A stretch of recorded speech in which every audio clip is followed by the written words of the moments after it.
अस्सलामुअलैकुम। ओ काली लड़की, बात तो सुन। इन जुमलों पर उसने मुड़कर देखना भी मुनासिब न समझा। उसके माँ बाप ने न जाने उसका नाम क्या सोचकर जैबुन्निसा रख दिया था। होश संभालते ही उसने सबके मुंह से अपने लिए काली का नाम ही सुना था। बचपन में भी जब कोई खेल खेलते तो उसके हिस्से में सबसे घटिया मुकाम ही आता, क्योंकि वो काली थी।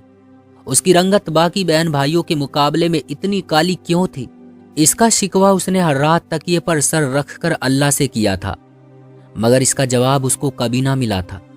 बचपन में जब भी उसकी माँ उसके लिए कपड़े बनाती, उसके हिस्से में सबसे बुरा रंग आता, क्योंकि उसकी माँ का ये मानना था कि वो कुछ भी पहन ले, लगना तो इसने बुरा ही है। कभी काली, कभी चुड़ैल, और कभी उसको काली माता के नाम से पुकारा जाता था। इन नामों में उसका असल नाम न जाने कहाँ खो गया था। जवानी की दहलीज पर जब उसने कदम रखा तो उसकी ये काली रंगत कदरे कम हो गई और आईना देखकर उसे भी अपना आप अच्छा लगने लगा। मगर इसके बावजूद जो भी रिश्ते वाली औरत आती उसकी छोटी बहन को पसंद कर लेती और उसकी उस रंगत के सबब दुत्कार दिया जाता। यहाँ तक कि उसकी जवानी ढलना शुरू हो गई। तालीमी मैदान में अच्छी पोजीशन के बावजूद उसकी रंगत उसके लिए हर हर महाज पर आड़े आती रही। उसने तंग आकर मुख्तलिफ इश्तेहारी कंपनियों की बताई हुई रंग गोरा करने की क्रीमों का इस्तेमाल भी शुरू कर दिया था, जिसके बाद उसकी रंगत में किसी हद तक तब्दीली जाहिर हुई। मगर वो अब भी इतनी ना थी कि वो रिश्ते के लिए आने वाली ख्वातीन को मुतासिर कर सके।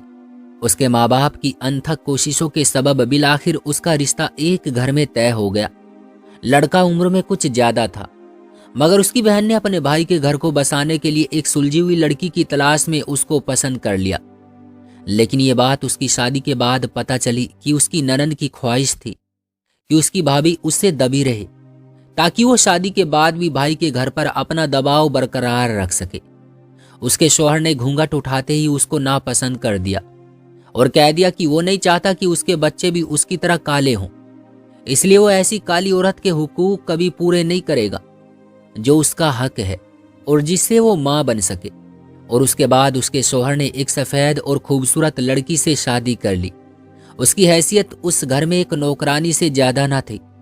वो अपने शौहर के कमरे से उन सरगोशियों को सुनती जिसके लिए उसके कान तरसते थे।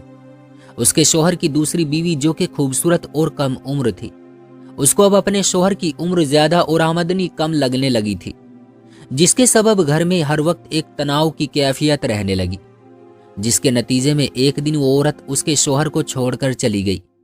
अब उसका शौहर एक बार फिर उसके पास आना चाहता है और उसके काले चेहरे को, काले नसीबों को रंगीन करना चाहता है, मगर उसमें अब इस बात का हौसला नहीं है कि सारी उम्र जिस काले रंग का ताना उसने सुना उसके बच्चे भी ये सुने।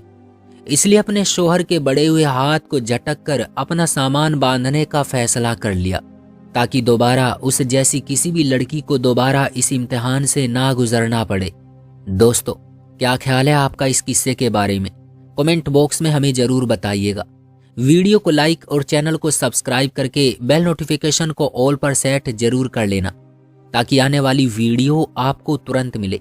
मुझे दीजिए अगली वीडियो तक इजाजत। तब तक के लिए अल्लाह हाफिज।